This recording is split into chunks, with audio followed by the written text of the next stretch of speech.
चलिए welcome back. अब आपका भारतीय संविधान में भाग 18 में,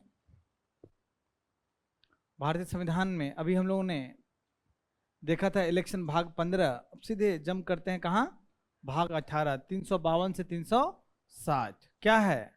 आपातकालीन प्रावधान। तो इमरजेंसी प्रोविजंस में 3 आर्टिकल हैं, जिसमें 352 में राष्ट्रीय आपात की बात की गई है, 356 यहाँ पे +4 लिखिए तो राज्य आपात की बात की गई है, +4 लिखिए तो वित्तीय आपात की बात की गई है। याद होना चाहिए, आसान है। जो राज्य की आपात है उसमें 2 आर्टिकल 356 और इसको हेरा फेरी कर दीजिए 365, दोनों के तहत हम लोग देख लेंगे। तो राज्य की आपात की बात है, दोनों का यूज किया जाता है। 356 के माध्यम से लागू किया जाता है, उसमें भी प्रावधान है, 365 में भी कुछ प्रावधान है। 365 किस में आएगा, कौन से भाग में, ये तो समझ में आ रहा है। 368 जो है आर्टिकल भाग 20 में है, और 360 तक किस में है, भाग 18 में। तो भाग 19 में आएगा। भाग 19 में क्या है, मिसलेनियस। मिसलेनियस को हिंदी में क्या बोलते हैं, विविध।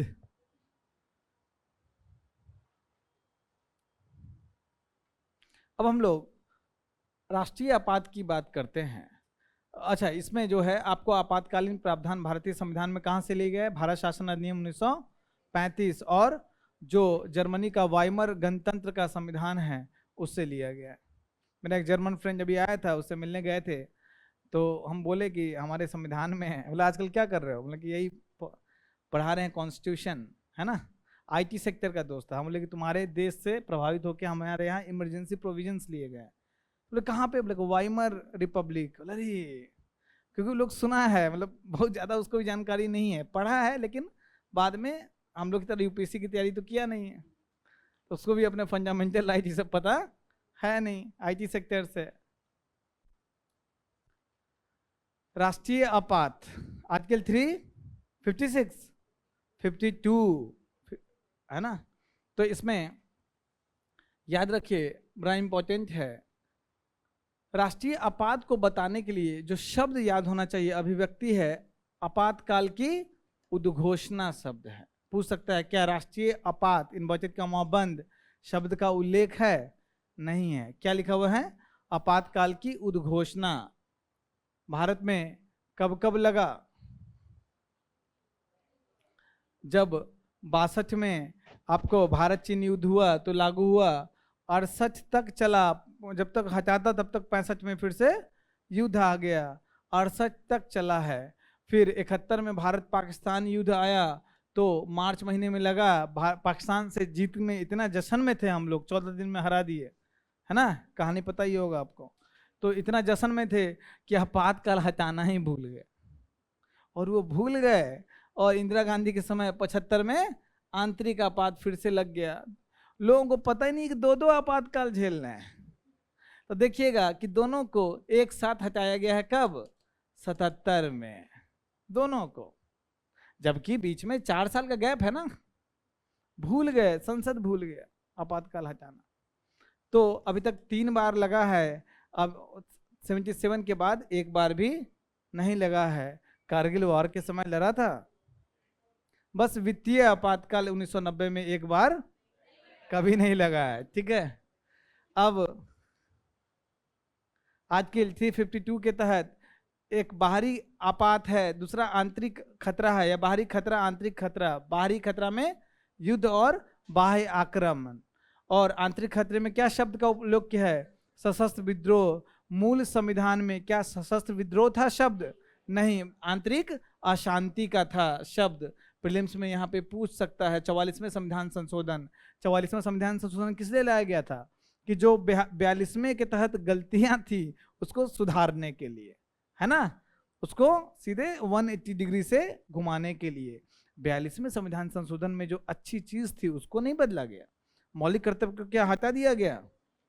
ट्रिब्यूनल को हटा दिया गया? नहीं। अब ध्यान रखना है कि प्रीलिम से पूछ सकता है क्या सशस्त्र विद्रोह मूल संविधान में था?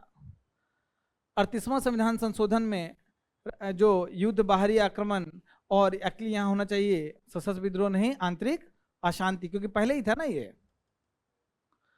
या उसके आसन्न खतरे के आधार पर विभिन्न उद्घोषणाएं कौन जारी करता था? राष्ट्रपति। अब है उद्घोषणा भारत के राष्ट्रपति द्वारा।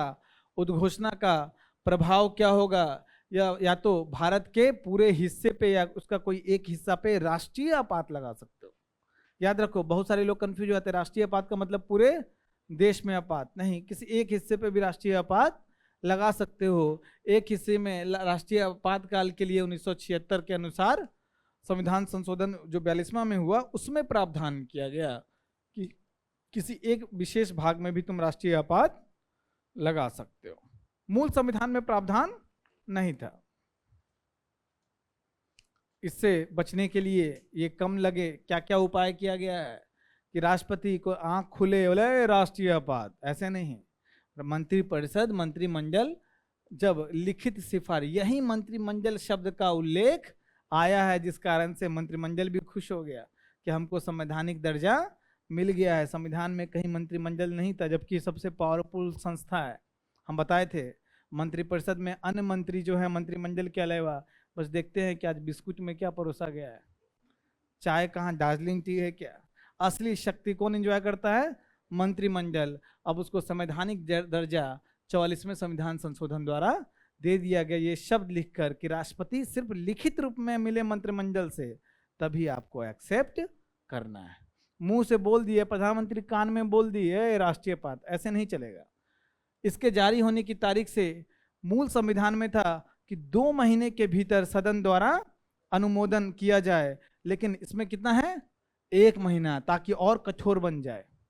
1 महीने के भीतर आपको अनुमोदन करना है। अगर ऐसा हो गया, पहले मूल संविधान में 2 महीना था, 44वें संविधान संशोधन में उसको 1 महीना हो गया। मान लो कि राष्ट्रीय आपात की घोषणा हो गई, लोकसभा भंग हो गई, अब कैसे मानोगे? तो जब भी लोकसभा का चुनाव हो, अरे सुन लो भाई, अभी जब पूछेंगे तब जवाब देना, माइक भी दे देंगे अगर बोलोगे तो। जब लोकसभा जब भंग हो गया, जब लोकसभा का गठन होगा, उसके 30 दिनों के भीतर, ये याद रखिएगा 30 दिनों के भीतर, क्योंकि हर जगह वही काम आएगा। 30 दिनों के भीतर इसको अनुमोदन लोकसभा को करना पड़ेगा, ठीक है, बशर्ते की कंडीशन है कि राज्यसभा इसको मंजूरी दे दिया है, राज्यसभा मंजूरी दे दी हो, ठीक है। कितने दिन के लिए, एक बार जब, एक चीज और ध्यान रखना है कि जो दोनों सदन है उसको मंजूरी देना है कि हाँ भाई राष्ट्रीय आपात लगाओ, साधारण बहुमत से नहीं करते हैं। किससे करते हैं? विशेष बहुमत से। कौन सा विशेष बहुमत? 368, सबसे बड़ा वाला। सबसे बड़ा तो राष्ट्रपति वाला है, महाभियोग वाला, उससे नीचे वाला 368 वाला संविधान संशोधन वाला। वो 6 महीने तक जारी रहेगा, 6 महीने तक जारी रहेगा। और हर 6 महीना में आपको क्या करना है कि उसको बार बार विशेष बहुमत से पारित करके 6 महीना के लिए बढ़ा सकते हो। कब तक?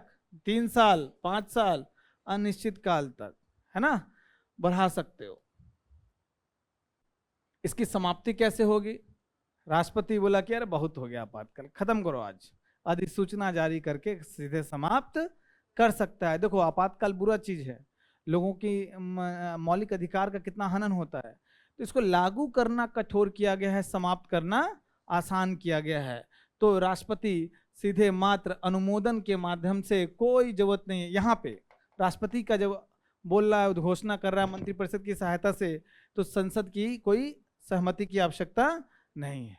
लेकिन ये कार्यपालिका हो गया, लेकिन विधायिका बोल रहा है कि यार बहुत दिन तक आपातकाल लगा दिए, गलत तुम वादा किए थे कि 6 महीने तक लगाएंगे।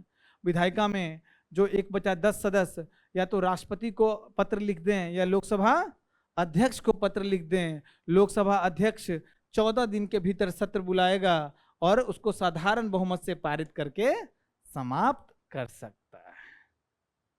कितना आसान है। इन जनरल देखो, लागू करना है तो विशेष बहुमत चाहिए। अगर कार्यपालिका बदमाशी कर रहा है तो लोकसभा क्या करेगा कि 1/10 सदस्य, 1/10 सदस्य का मतलब कितना हुआ अभी के हिसाब से? 55 सदस्य क्या करेगा? पत्र लिख के दे दिया और बोलेगा कि एक बार वोटिंग हो जाए, है ना, साधारण बहुमत से उसको हटा देगा। ठीक है, इसीलिए आपातकाल को हटाने में राज्यसभा का कोई रोल नहीं है। ये लोकसभा का इस मामले में ज्यादा शक्ति है। राष्ट्रीय आपातकाल का प्रभाव क्या पड़ता है केंद्र राज्य संबंध में? कार्यपालिका, विधायिका, वित्तीय, तीनों आधार पे। कार्यपालिका जो होती है राज्यों की कार्यपालिका, बस नाम मात्र की बच जाती है, जो केंद्र निर्देश देगा उसका पालन करना है। ठीक है, कार्यपालिका को हटाता नहीं है, जिसको भी उसके जो मुख्यमंत्री है, राज्यपाल है, जिसको भी हटाएगा उसकी जगह किसी किसी को रखेगा, उसको भी वैसा ही निर्देश का पालन करना है। तो नॉर्मल राज्य सरकार को भी वैसा ही निर्देश का पालन करना है। पूरी तरीके से केंद्र के नियंत्रण में आ जाती है, बस उसको निलंबित नहीं किया जाता है कार्यपालिका को। ठीक है, विधायी शक्ति, संसद को राज्य सूची पे कानून बनाने का अधिकार हो जाता है। क्या ऐसे सामान्य परिस्थिति में संसद राज्य सूची पे कानून बना सकता है? नहीं, जब तक कि राज्यसभा 2/3 बहुमत से पारित ना कर दे। लेकिन वो भी आसान नहीं है। लेकिन आपातकाल में संसद को राज्य सूची पे, क्या संघ सूची पे बना पाएगी संसद कानून? क्यों नहीं बनाएगी? उसमें कौन सा रोक है? समवर्ती सूची क्यों नहीं बनाएगी? मजेदार बात क्या है कि राज्य भी बना सकती है, क्या संघ सूची पे? नहीं, समवर्ती और राज्य सूची पे। लेकिन अगर केंद्र को पसंद नहीं आया राज्य सूची विषय पे, राज्य बनाया, अच्छा कानून नहीं लगा, सीधे निरस्त कर देगा। संसद को क्या राज्य विधानमंडल को भंग कर दिया जाता है? नहीं, तुम भी बने रहो, ऐसे भी मेरे अधीनस्थ आ चुके हो। और लेकिन जब आपातकाल समाप्त होता है तो जो कानून बनाया है संसद राज्य सूची पे, वो 6 महीना तक ही टिक पाएगा, प्रभावी रहेगा। जब संसद का सत्र न चल रहा हो तो राष्ट्रपति राज्य सूची पे भी वो अध्यादेश जारी। माधुरी दीक्षित यहाँ भी नाचने लगेगी आजकल 1 2 3, है ना, 1 2 3 4 5 गाना सुने हो ना, वहीं से हम गिनती सीखे हैं, बड़े हुए हैं।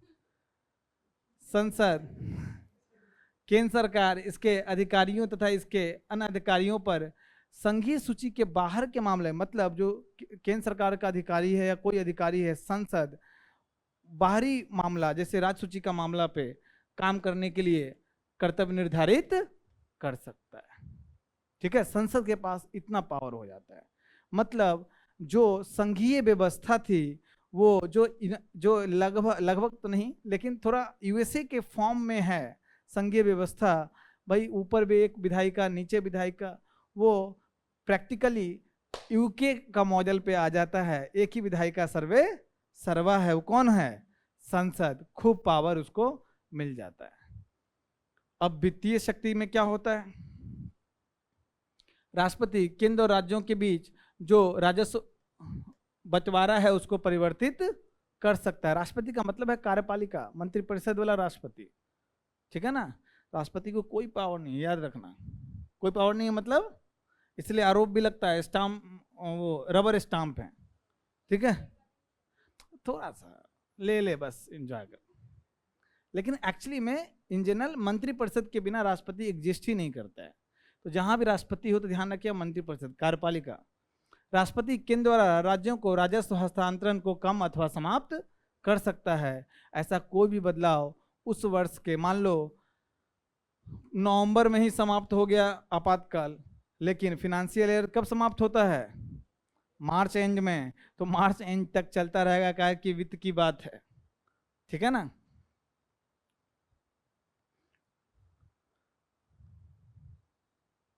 अब है विधायिका का कार्यकाल। लोकसभा का कार्यकाल एक बार में 1 साल के लिए बढ़ाया जा सकता है, लेकिन याद रखना है अनिश्चित काल के लिए बढ़ाया जा सकता है।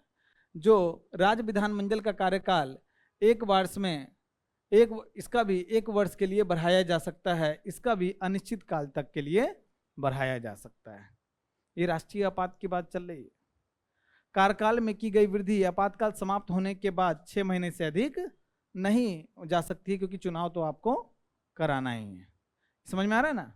चुनाव के लिए हर जगह देखोगे 6 महीने से अधिक, 6 महीने से अधिक, हर जगह देखोगे 6 महीने से अधिक नहीं हो सकता है।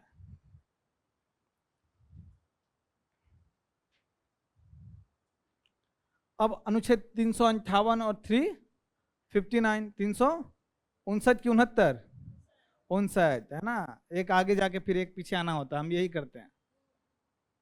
मेरा भतीजा है, पूछता है कि कभी जाते हैं बैंगलोर तो पूछता है कितना टाइम हुआ, कितना, हम 1.5, मतलब लोग नया जनरेशन पता ही नहीं, 1.5, पौने 1, पौने 2, है ना। उसको सिखाए कि भाई 2:30 उसको 2:30 बोलते हैं, है ना, 1:30 को 1:30 बोलते हैं, ठीक है, 1:15, 2:15, ये सब समझ में नहीं आता है उसको। आपके भी समझ नहीं आता? हाँ, अच्छा, पौने और सवा में कंफ्यूज है, बताइए। सही है, ठीक है। उसको सिखाया कि भाई 3:30 ऐसे बोला जाता है, 4:30, तो वो 1:30 को 1:30 बोल रहा है, ये भी हो जाता है। अब क्या करे, वो भी बेचारा क्या करे, है ना। 358, याद रखिए ये आर्टिकल 19 से संबंधित है, और 359 ये अन्य आर्टिकल से संबंधित है, आर्टिकल 20 और 21 छोड़ के। याद रखिए किसी भी आपातकाल में आर्टिकल 20 और 21 पे कोई प्रभाव नहीं पड़ता है। ये 44वां संविधान संशोधन द्वारा किया गया, क्योंकि ये देश जो है इसी नागरिक के लिए, उसका दैहिक स्वतंत्रता ही आर्टिकल 20-21 है ना। 21 में आपको दैहिक स्वतंत्रता की बात है, 20 में क्या है, स्वयं के लिए 2 सिद्धि के संबंध में, है ना, 2 सिद्धि के संबंध में। तो उस संबंध में नहीं, उस संबंध में सारा आपका बचा हुआ है फंडामेंटल राइट, ठीक है।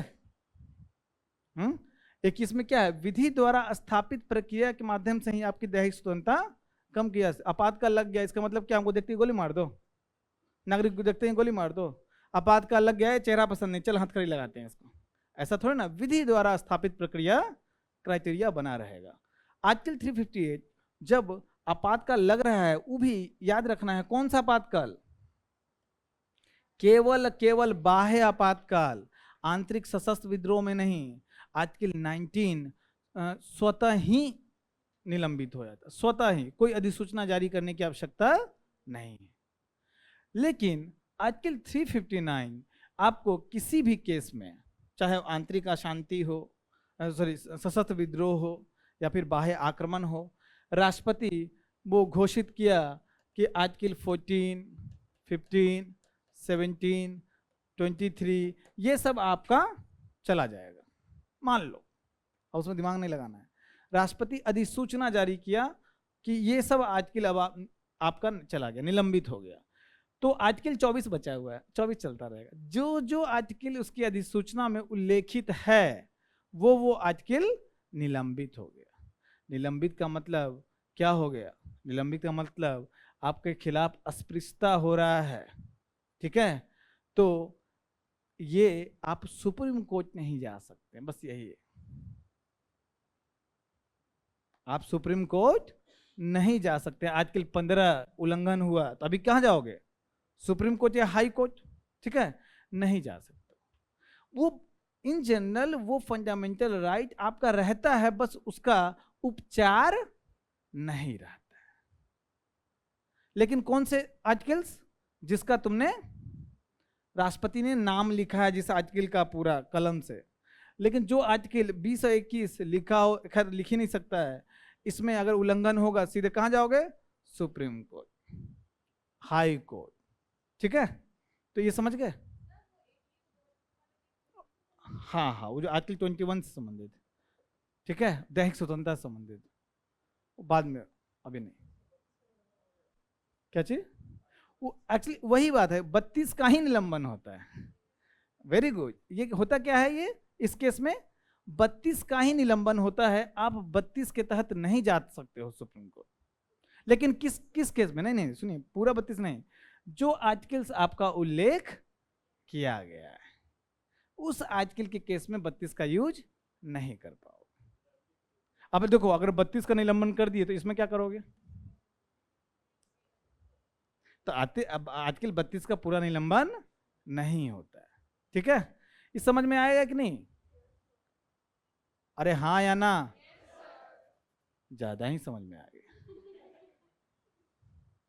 अब न्यायिक समीक्षा के संबंध में है। राष्ट्रीय 38वां संविधान संशोधन देखिए 75 में ही आ रहा है। जब संशोधन होगा तो इंदिरा गांधी जी क्या बोलेंगे? न्यायिक समीक्षा नहीं होगा। फिर 44वां संविधान संशोधन इसके खिलाफ आया है, क्या बोलेगा? पागल है क्या, न्यायिक समीक्षा होना ही है। फिर मिनर्वा मिल बोला कि न्यायिक समीक्षा बेसिक स्ट्रक्चर का पार्ट है, कैसे कैसे हटा दोगे? और किस आधार पर चुनौती दे सकते हो न्यायालय में राष्ट्रीय आपातकाल को? उद्घोषणा दुर्भावनापूर्ण से हो, उद्घोषणा पूरी तरह से असंगत, अप्रासंगिक और तथ्यों पर आधारित हो, या निरर्थक या विकृत हो, सब कुछ हुआ गया। मतलब अब राष्ट्रीय आपात जरा घोषित करके दिखाओ, सीधे लोग सुप्रीम कोर्ट जाएंगे, ये बोलेगा कि भाई इसी सरकार की इसी आधार पे तो आप देख सकते हैं, हर आधार में वो चीज समाहित हो जाएगा। बोले अप्रासंगिक, कोई डिफिनेशन है क्या? है? बोलेगा दुर्भावनापूर्ण, बोलेगा इसी आधार पे देख लें। तो सुप्रीम कोर्ट पूरा पावर गेन कर लिया है ना। शायद इसलिए भी बाद में नहीं लगा राष्ट्रीय आपात। अब है राज्य आपातकाल।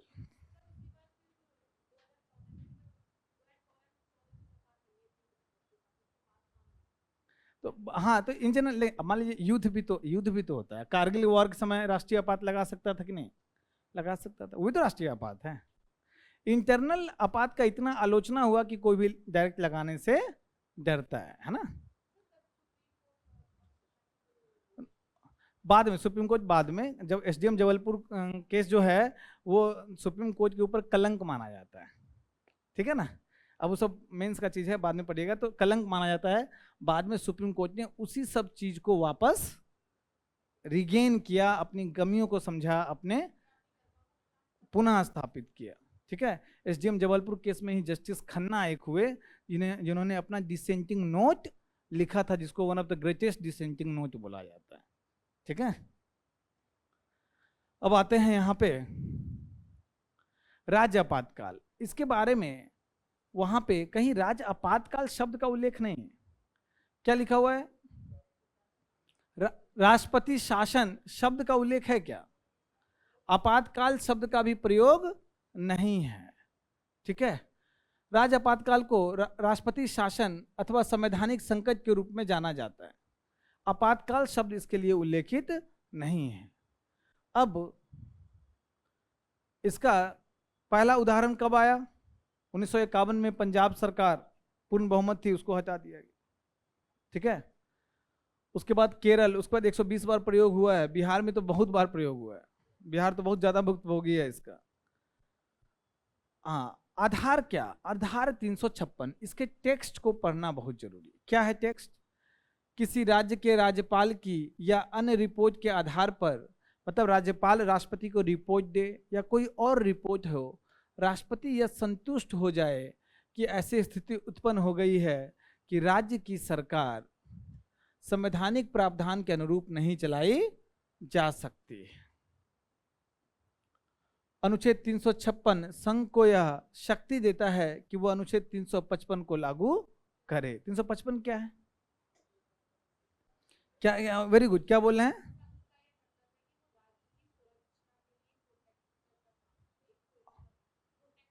तो इसमें कैसे लग जाएगा राष्ट्रीय आपात?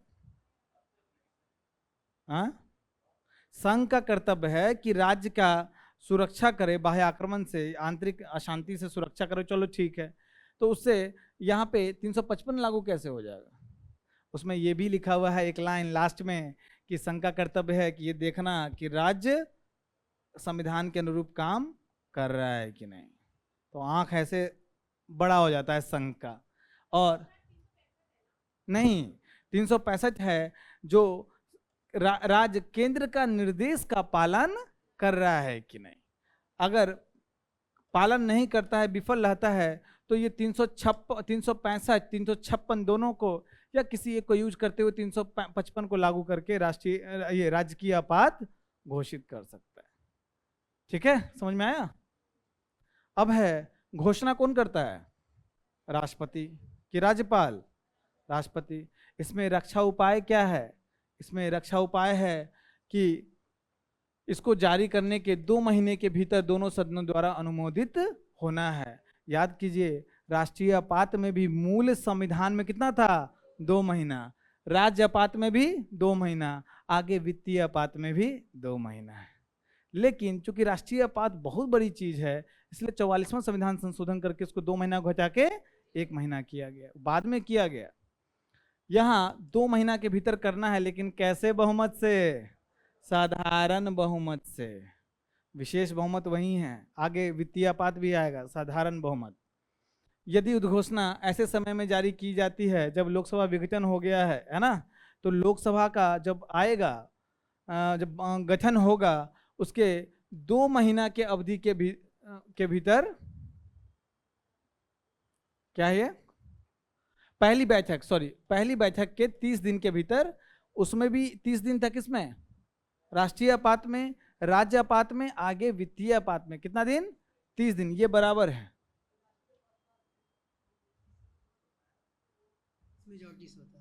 विशेष बहुमत तो डिस अप्रूवल कितना मतलब बहुमत से होगा? मेजॉरिटी से। तो विशेष बहुमत वो 368 वाला विशेष बहुमत। वापसी तुम पूछ रहे हो, तो साधारण बहुमत वो तो पढ़ाए थे ना। तो 30 दिन के भीतर करना हो, बशर्ते कि राज्यसभा क्या कर दिया है? इसको मंजूरी दे दिया है। यदि उद्घोषणा दोनों सदनों द्वारा अनुमोदित की जाती है तो राष्ट्रपति 6 महीने तक जारी इसको रख सकता है। ये इंपॉर्टेंट है। प्रत्येक 6 महीने में संसद के अनुमोदन से इसे अधिकतम 3 वर्ष तक बढ़ाया जा सकता है। उसमें राष्ट्रीय आपात कितना दिन के लिए? 4 साल। अनिश्चित काल, इसमें मैक्सिमम 3 साल के लिए। 44वां संविधान संशोधन द्वारा यह भी जोड़ दिया गया कि 1 वर्ष से अधिक समधि के लिए अवधि के लिए बढ़ा रहे हो तो 2 शर्त आपको अपनाना होगा कि एक तो राष्ट्रीय आपातकाल है, उसमें क्या कर सकते हो? राष्ट्रीय आपातकाल का माहौल चल रहा है, या फिर इलेक्शन कमीशन ऑफ इंडिया यह प्रमाणित कर दे कि विधानसभा का चुनाव अभी नहीं हो सकता है। तो पूरे प्रीलिम्स के लिए बड़ा इंपॉर्टेंट है, यहां से लेके यहां तक। कौन ये? यहां देखिए, जब राष्ट्रीय आपातकाल है तो राष्ट्रीय आपातकाल में हम लोग पढ़े थे कि हर एक बार लोकसभा या राज्य विधानसभा दोनों का जो 1 साल के लिए उसका अवधि बढ़ाया जा सकता है। तो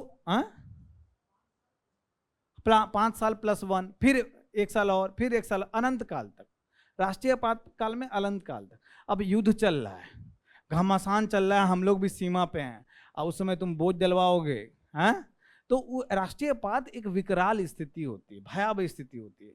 उस समय बोला गया कि ठीक है, तुमको जितना नहीं बढ़ाना है बढ़ाओ, लेकिन राज्य की आपात का माहौल है, मतलब पूरा देश की स्थिति ठीक है, बस एक राज्य में राष्ट्रपति शासन है, तो आप मैक्सिमम इसको कब तक बढ़ा सकते हो? 3 साल तक कर सकते हो। लेकिन 44वां संविधान संशोधन द्वारा बोला नहीं, ऐसे नहीं चलेगा। ऐसे क्या होता है कि विपक्षी पार्टी का सरकार बना, सरकार गिरा के 3 साल यही मजा ले रहा है सत्ताधारी केंद्रीय पार्टी, केंद्र सरकार की पार्टी।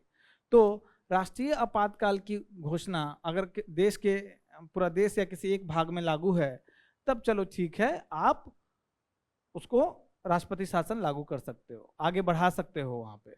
लेकिन अगर दूसरा है कि अगर राष्ट्रीय आपातकाल नहीं है, तो फिर निर्वाचन आयोग को यह प्रमाणित करना पड़ेगा कि विधानसभा का आम चुनाव अभी नहीं, जैसे मणिपुर के केस में अभी विधानसभा का आम चुनाव वहां नहीं कराया जा सकता है ना, तो प्रमाणित करना पड़ेगा। आपको बता दें कि अभी 543 सीट पे चुनाव होना है, और कायदे से चर्चा चला कि 544 सीट का लिस्ट क्यों आया है।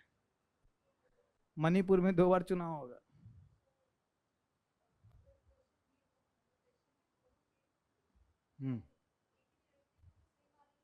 किसको किसको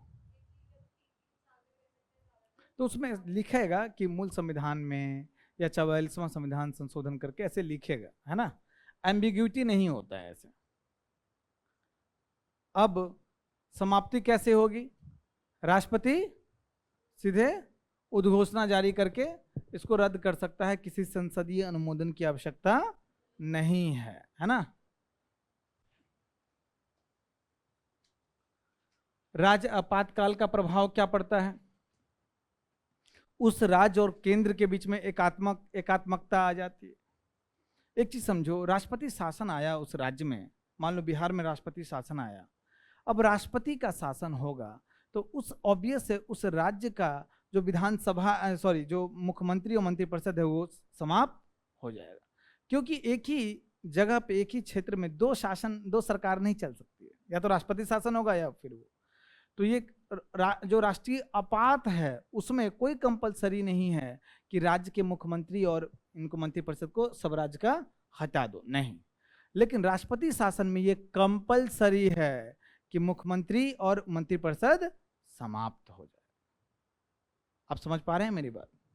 राष्ट्रपति जो राष्ट्रीय आपात है उसमें विधानसभा जस की तस बनी रहती है, लेकिन जो राष्ट्रीय आपात है उसमें विधानसभा भंग भी हो सकती है या फिर निलंबित भी हो सकती है।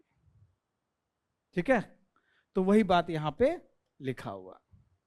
राज्य सरकार के कार्यों और शक्तियों को राज्यपाल तथा किसी अन्य कार्यपालक प्राधिकारी के माध्यम से चलाता है। ठीक है, वह घोषणा कर सकता है कि राज्य विधानमंडल की शक्ति का उपयोग कौन करेगा? संसद करेगा। भाई जब यहाँ पे भंग हो गया है या निलंबित है वहां की विधानसभा उस राज्य की, तो उस राज्य के लिए कानून कौन बनाएगा? संसद बनाएगा। राष्ट्रपति राज्य मंत्रिपरिषद को बर्खास्त कर सकता है। अब देखो ये कर सकता है लिखा है तो लगता है कि करेगा भी नहीं भी करेगा, बाद में न्यायालय का निर्णय आएगा कि करेगा, क्योंकि एक राज्य में दो सरकार नहीं चल सकता। मान चला राष्ट्रपति भी अपना शासन चला रहा है, मंत्रिपरिषद भी चला रहा है, वो नहीं चलेगा।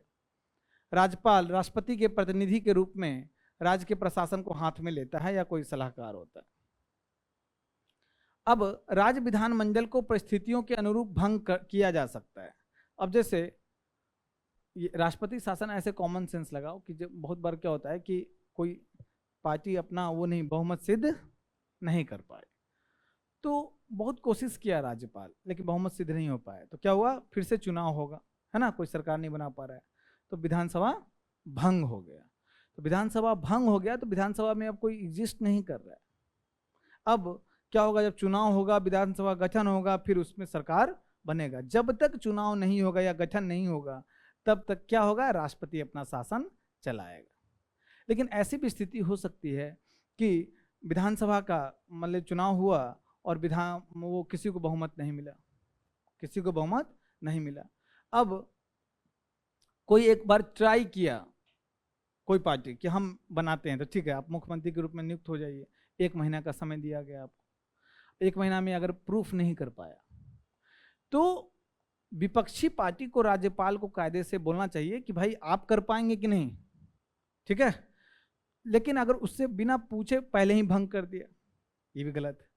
लेकिन क्या करेगा, निलंबित कर दिया विधानसभा को और बोला कि आप लोग आपस में देख लीजिए, 2 महीने का टाइम है और उसके बाद बताइए कि सरकार बना पाएंगे या नहीं बना पाएंगे। तो क्या करता है, निलंबित करता है, ठीक है। भंग करना और निलंबित करने में अंतर है। वापस वो निलंबन समाप्त होगा, वापस वो विधानसभा की तरह काम करना शुरू कर देगा। अनुच्छेद 357, संसद राष्ट्रपति को विधायी शक्ति प्रदान कर सकती है और उसे किसी भी अन्य प्राधिकरण को इसे सौंपने में अधिकृत कर सकती है। हाँ, संसद राष्ट्रपति को राज्य की संचित निधि से पैसा निकालने का अनुमोदन, क्योंकि भाई राज्य विधानसभा निलंबित है या भंग है, काम ही नहीं कर रहा है, धन विधेयक कहाँ आएगा, नहीं आ पाएगा। तो संसद या तो संसद के पास आ सकता है धन विधेयक, और या फिर राष्ट्रपति को ही दे दिया कि भाई तुम खुद पैसा निकाल लो, ठीक है। अब इसमें क्या हुआ कि बहुत मिसयूज होने लगा, बहुत मिसयूज होने लगा। अभी तक का सबसे मिसयूज्ड आर्टिकल है। डॉक्टर अंबेडकर जी का यही बोला जाता है कि इतने विद्वान, महाप्रकांड विद्वान व्यक्ति जो इतने दूरदर्शी थे, आर्टिकल 356 को नहीं समझ पाए, है ना।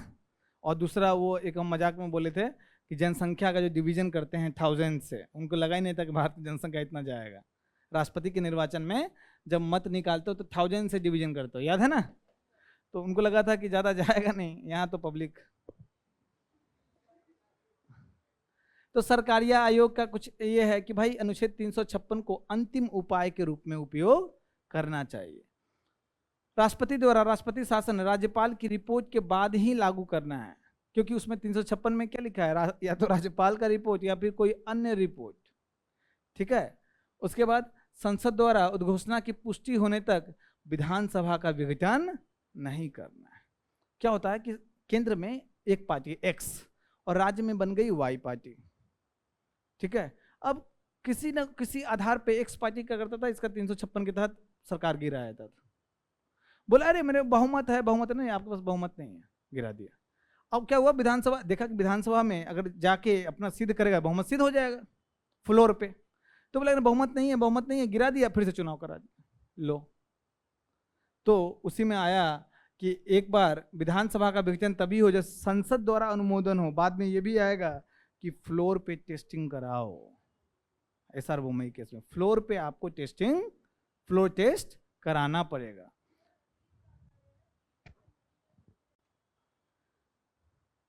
ठीक है, ये सब पढ़ लीजिएगा। हम लोग इंपॉर्टेंट एस्पेक्ट पे आते हैं। पुंछी आयोग है, विधि आयोग है, ये है। एक तो बैकग्राउंड भी नहीं देखने की आवश्यकता है। इसमें बोला गया कि भाई न्यायिक समीक्षा जो लिखा हुआ है कि राष्ट्रपति की संतुष्टि है, राष्ट्रपति संतुष्ट है कि हाँ भाई अब करना है, बिहार में लगाना है। बोला गया कि उस संतुष्टि को भी अब न्यायिक समीक्षा कर सकता है। तो इस सब में तो पुराना कभी नहीं पूछेगा। जो इंपॉर्टेंट है कौन सा है, एसआर बोमई केस। इसमें बेसिक स्ट्रक्चर में पंथ निरपेक्षता को, संघवाद सबको जोड़ा गया, इसलिए इंपॉर्टेंट है, very important prelims point of view से भी। ठीक है, जब कर्नाटक, एसआर बोमई कौन थे, कर्नाटक के चीफ मिनिस्टर, और उनके बेटे अभी जो बीजेपी से जो चीफ मिनिस्टर थे जो चुनाव हारे हैं, वो भी बोमई नाम सुना होगा आपने। ठीक है, तो एसआर बोमई कर्नाटक के चीफ मिनिस्टर थे और उनकी सरकार गिरा दी गई थी 94 में पंथ निरपेक्षता के आधार पे। ठीक है, तो ये जो बोला है कि जिस सामग्री के आधार पर राष्ट्रपति जो संतुष्ट होता है, माने सर आंख बंद करके संतुष्ट है, हाँ भाई ये सामग्री ठीक है, चलो गिराया कर्नाटक, वो संतुष्टि का भी न्यायिक समीक्षा, सामग्री का न्यायिक समीक्षा की जा सकती है। उच्च न्यायालय भी कर सकता है और सर्वोच्च न्यायालय भी कर सकता है। न्यायिक समीक्षा से मुक्त नहीं है। सर्वोच्च न्यायालय, उच्च न्यायालय दोनों कर सकता है। अगर ऐसा भी हुआ है, एसआर बोमई में ये भी बोल दिया गया कि तुमने विधानसभा भंग कर दिया और न्यायिक समीक्षा हुआ और गलत था, वापस विधानसभा जिंदा हो जाएगा। जो विधानसभा मर गया था एकाएक ऐसे जिंदा हो जाएगा, फिर से सरकार बन जाएगी। और सरकार बनाया है न्यायपालिका, तब से इसका दुरुपयोग न के बराबर हुआ है। 356 द्वारा जो प्रदत्त शक्ति है वो पूर्ण शक्ति नहीं है। मनमानापन आप नहीं कर सकते हो। कौन नहीं कर सकते हो? राष्ट्रपति। यहां केंद्र सरकार को समझो, राष्ट्रपति संसद द्वारा अनुमोदित होने से पूर्व विधानसभा को भंग नहीं कर सकता है। और उसमें लिखा हुआ है आर्टिकल 355 में कि भाई आपको एक बार चेतावनी देना है कि तुम संविधान के अनुरूप क्यों नहीं काम कर रहे हो। आंख दिखाना है, ना माने तब उसको वहां पे आपको राष्ट्रपति शासन लगाना है। यहाँ बिना चेतावनी के, तो इसलिए पहले चेतावनी दो, उसको नोटिस जारी करो, ठीक है।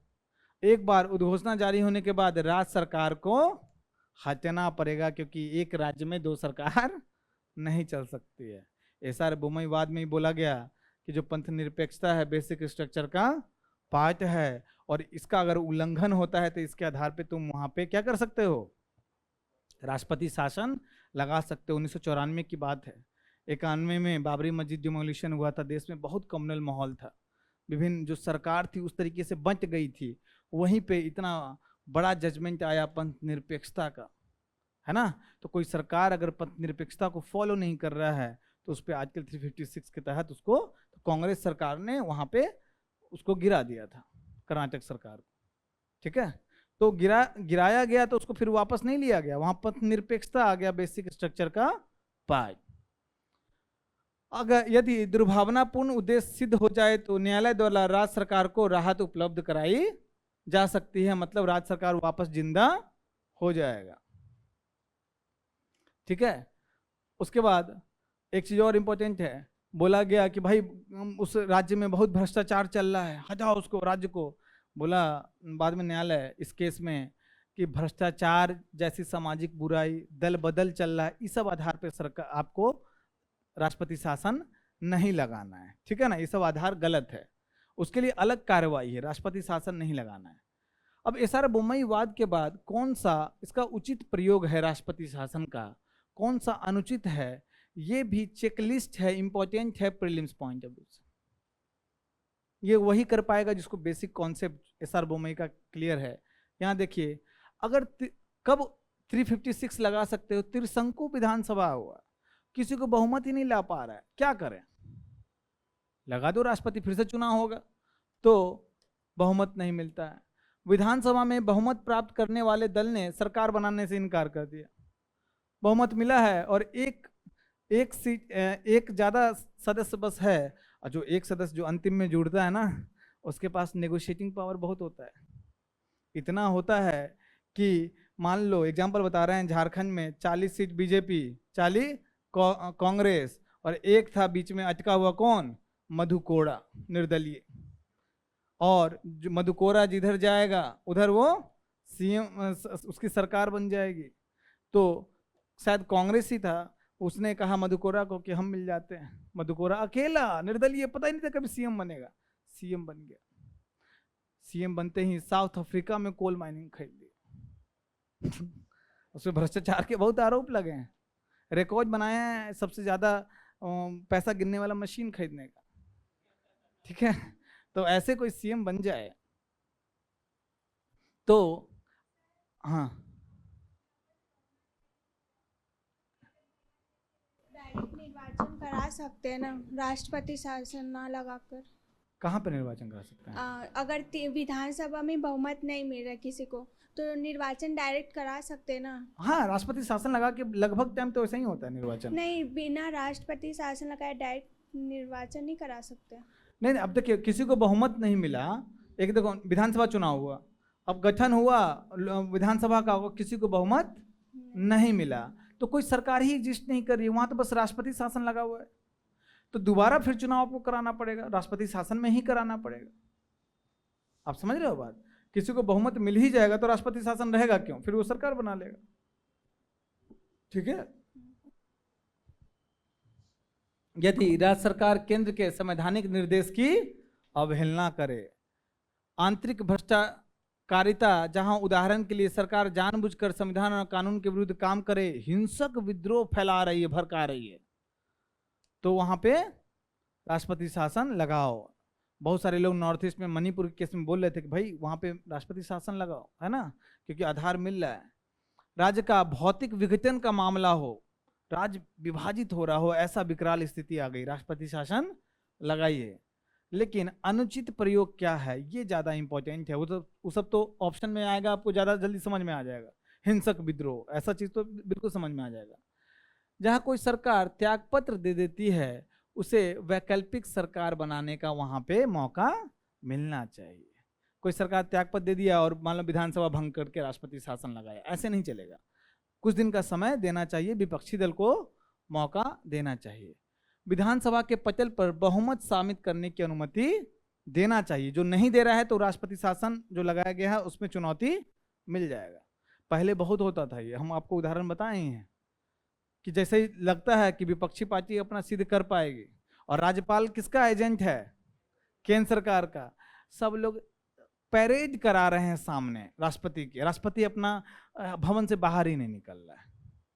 सब लोग अपना लिस्ट दे रहा है, विपक्षी जो केंद्र सरकार से अलग पार्टी अगर राज्य में सरकार बना रही है तो लिस्ट दे रहा है कि भाई इतने लोगों का हमको समर्थन है और आपके लॉन में हम खड़े क्यों हैं, गिन लीजिए हाथ से। नहीं, हमको नींद आ रहा है, नहीं आपको बहुमत नहीं है। अरे भाई देख तो लो। तो इसीलिए भाई, और इसीलिए लोग जाते थे कि वो फ्लोर टेस्ट करवाता ही नहीं था राज्यपाल, तो इसलिए बना दिया गया कि फ्लोर टेस्ट करवाइए। फ्लोर टेस्ट मतलब सबको फर्श पे बैठा दो, नहीं, विधानसभा में टेस्ट कराओ बहुमत का, ठीक है। ऐसा भी बीच में होने लगा कि बहुमत का टेस्ट कराने लगा और बोला ध्वनि मत से कराओ, ध्वनि मत से हुआ, भले ही बहुमत है, नहीं सुनाई दिया, बहुमत नहीं है। तो बाद में हुआ कि आपको लिखित रूप में बहुमत सिद्ध कराना पड़ेगा, मतलब पूरा वोटिंग होगा, क्योंकि ध्वनि मत से क्या हो जाता है, बहुत ज़्यादा घपला हो जाता है। कोई ज़्यादा जोर से बोल दे, 2 वोट काउंट हो जाएगा। मजाक कर रहे हैं, ऐसे नहीं होता है, लेकिन इतना ज़्यादा विवेकाधीन शक्ति मिल जाती है। विधानसभा में बहुमत प्राप्त सत्तारूढ़ दल को लोकसभा के आम चुनावों में भारी पराजय का सामना करना पड़ा है। तो क्या हुआ था, जब इंदिरा गांधी का सरकार आया तो विपक्षी पार्टी सबका जो राज्य सरकार को समाप्त कर दी, और जब जनता पार्टी का सरकार आया तो कांग्रेस की राज्य सरकार को समाप्त कर दी। ये सब नहीं चलेगा। आंतरिक अशांति, आंतरिक विघटन और भौगोलिक विघटन की स्थिति तक जब तक ना पहुंचे तब तक राष्ट्रपति शासन नहीं लगाओगे। कुशासन या सरकार के भ्रष्टाचार के आरोप पे आप राष्ट्रपति शासन नहीं लगाओगे। अगर भ्रष्टाचार के आरोप पे राष्ट्रपति शासन लगाना पड़े तो भारत के हर क्षेत्र में राष्ट्रपति शासन, केंद्र सरकार में खुद राष्ट्रपति शासन लागू। उससे प्रावधान है नहीं केंद्र सरकार में राष्ट्रपति शासन का, लेकिन भ्रष्टाचार का तो इतनी अब पता ही क्या हाल है। जहां राज्य सरकार को पथभ्रष्ट होने से बचने की पूर्व चेतावनी नहीं दी जाती है, मतलब पहले चेतावनी दीजिए। तो राष्ट्रीय आपात और राष्ट्रपति शासन में क्या अंतर है, सब कुछ आपको बता चुके हैं। एक तो आधार क्या है वो आपने देख लिया कि भैया यहाँ पे युद्ध, बाह्य आक्रमण, सशस्त्र विद्रोह है, ये संपूर्ण देश में या फिर किसी इसके एक भाग में लगा सकते हैं। जो ये बताओ, राज्य के किसी एक भाग में राष्ट्रीय आपात लगा सकते हैं? एक राज्य के किसी एक भाग में राष्ट्रपति शासन लगा सकते हैं? पूरे राज्य में। तो ऐसे जो गर्दन कर रहे हो, ऐसे नहीं होगा। हाँ, सुनना है, यही प्रीलिम्स में, इसलिए ध्यान से क्वेश्चन आपको पढ़ना है, ठीक है।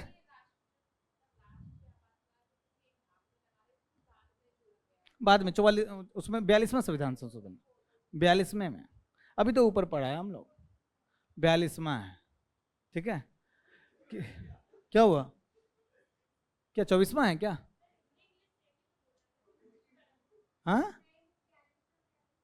क्या क्या? नहीं 44वां बोला है ना, आपने क्या बोला था? इन्होंने 44वां बोला था, नहीं सुना क्या?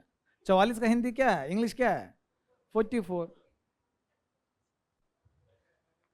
किसी राज्य का शासन संवैधानिक प्रावधान के अनुसार नहीं चल रहा हो, राज्य की कार्यपालिका और विधायी शक्तियां बनी रहती हैं। केंद्र को राज्य के प्रशासन और विधानमंडल के संबंध में संवर्ती शक्तियां, मतलब सारी शक्तियां मिल जाती हैं। वो राज्य सूची में भी मिल जाती है, संवर्ती सूची में भी मिल जाती है। राज्य की कार्यकारी शक्ति क्या हो जाती है? निलंबित हो जाती है। और विधानसभा का क्या होता है, भंग होगा या फिर निलंबन हो जाएगा। राष्ट्रपति राज्य की कार्यपालिका शक्ति का अपने हाथ में ले लेता है और राज्यपाल या किसी एजेंट के माध्यम से काम करता है। संसद किसी जो कानून बनाने की शक्ति, संसद किसी अन्य निकाय या प्राधिकरण को शक्तियां प्रायोजित नहीं कर सकती है। संसद ही कानून बनाती है राष्ट्रीय आपात में, लेकिन जो इसमें संसद भी बना सकती है और किसी राष्ट्रपति को या किसी अन्य निकाय को संसद पावर दे सकती है कि राज्य के संबंध में कानून बना लीजिए। लागू होने की अधिकतम सीमा क्या है भाई? अधिकतम सीमा तो अनंत काल है ना। अच्छा, लेकिन हर बार 6-6 महीने के लिए आप बढ़ा सकते हो। इसकी अधिकतम सीमा क्या कितना है? 3 वर्ष है। इसके बाद राज्य में समान संवैधानिक कार्य प्रणाली को फिर से बहाल करना अनिवार्य है। केंद्र राज्य संबंध, सभी राज्यों के साथ केंद्र का संबंध कैसा हो जाता है? एकात्मक का प्रभाव हो जाता है। यहाँ पे जिस राज्य में राष्ट्रपति शासन है उसी का संबंध एकात्मक, संघात्मक से एकात्मक हो जाता है। संसदीय अनुमोदन, विशेष बहुमत, यहाँ सामान्य बहुमत। सामान्य बहुमत और साधारण बहुमत में क्या अंतर है? सिर्फ शब्दों का अंतर है, कोई अंतर नहीं है। ठीक है। अब नागरिकों के मूल अधिकार यहाँ पे परिवर्तित होते हैं राष्ट्रीय आपात में। राष्ट्रीय आपात में, राष्ट्रीय आपात जिसको बोलते हैं, जो आपातकाल है ना, पूरे देश में आपातकाल, उसमें मूल अधिकार परिवर्तन होता है। ये बताओ, राज्य के आपात में, राष्ट्रपति शासन में मूल अधिकार परिवर्तन होता है? नहीं। तो आम जनता को पता ही नहीं चलता है कि राष्ट्रपति शासन है या फिर समान माहौल चल रहा है, क्योंकि ऐसे भी कुछ नहीं मिलना है। ठीक है, इस जैसे चल रहा था, लेकिन राष्ट्रीय आपात में पूरा माहौल चेंज हो जाता है। ठीक है। लोकसभा इसे वापस लेने के लिए प्रस्ताव पारित कर सकती है। इसे लोकसभा, इस सबको कोई शक्ति नहीं है। सीधे कौन करेगा? राष्ट्रपति उद्घोषणा द्वारा। समवर्ती सूची नहीं है, समवर्ती अधिकार। सूची देखो है, नहीं है, समवर्ती शक्ति मिल गई है। मतलब उसको राज्य सूची पे भी जो शक्ति कानून बनाने का और उस कार्यकारी शक्ति मिल जाती है, तो उसी को समवर्ती बोलते हैं। समवर्ती जो सूची है उसमें तो पहले से ही संघ के पास शक्ति है कि नहीं? मतलब ध्यान दो, समवर्ती जो सूची उसमें पहले से ही है, राज्य वाले पे भी मिल गया, इसी को समवर्ती एक शब्द में बोल रहा है। अब लास्ट क्या है? ये कौन है? वित्तीय आपातकाल। यह भारत में 2 बार घोषित हुआ है कि 1 बार? 1 बार, कभी नहीं। खुश है नहीं? लेकिन हम लोग का तो जेब का आपातकाल है ही अभी। जब तब घोषित होता है जब देश में वित्तीय स्थिति अच्छी नहीं है। देश में अभी तक घोषित नहीं हुआ, यहाँ तक कि जब सबसे बुरा हाल था हमारा तब भी घोषित नहीं हुआ है। आधार किस आधार पे? यदि भारत या उसके किसी भाग की वित्तीय स्थिति और विश्वसनीयता खतरे में, घोषणा कौन? राष्ट्रपति। प्रक्रिया, जब ये घोषित होगा 2 महीने के भीतर संसद द्वारा अनुमोदन किया जाना आवश्यक है। देखो, तीनों में 2 महीना है मूल संविधान में, बस राष्ट्रीय आपात में 44वां संविधान संशोधन द्वारा कठोर कर दिया गया है 1 महीना। लोकसभा 2 महीने की अवधि के भीतर अगर भंग हो जाती है तो उसके बाद जब वो गठन होगा 30 दिन, ये तीनों में समान है, 30 दिन है कि नहीं? इसके लागू होने की अधिकतम अवधि निर्धारित नहीं है, और एक बार लागू हो गया तो बार बार उसको बढ़ाने की भी जरूरत नहीं है, आराम से चलता रहेगा। इसको लागू करने के लिए साधारण बहुमत से, सामान्य बहुमत से पारित करते हो। बार बार संसदीय अनुमोदन की आवश्यकता नहीं है। संसद के दोनों सदन से प्रस्ताव साधारण बहुमत से पारित होना चाहिए, है ना। उद्घोषणा की वापसी कैसे करोगे? कोई संसदीय अनुमोदन की आवश्यकता नहीं है। राष्ट्रपति उठा, बोला हाँ खत्म राष्ट्रीय आपात, ठीक है, बस राष्ट्रपति की उद्घोषणा। इसका प्रभाव क्या पड़ता है? राष्ट्रीय, इसमें जो एक तो सबसे इंपॉर्टेंट चीज है कि इसमें न्यायाधीश नहीं बचते हैं। उच्च न्यायालय और सर्वोच्च न्यायालय के न्यायाधीश का वेतन भी परिवर्तित कर सकते हो। बहुत पूर्ण बात है कि राष्ट्रीय आपात में नहीं कर सकते हो, इतना कठोर प्रावधान है।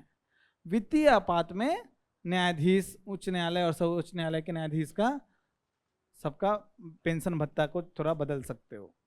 राष्ट्रपति राज्यों की वित्तीय औचित्य के सिद्धांत का पालन करने का निर्देश दे सकता है ना। वित्तीय आपातकाल की अवधि के दौरान राज्य विधानमंडल द्वारा पारित धन और वित्तीय विधेयक पहले किसके अनुमोदन के लिए जाएगा? राष्ट्रपति के लिए आरक्षित रखा जाएगा, है ना।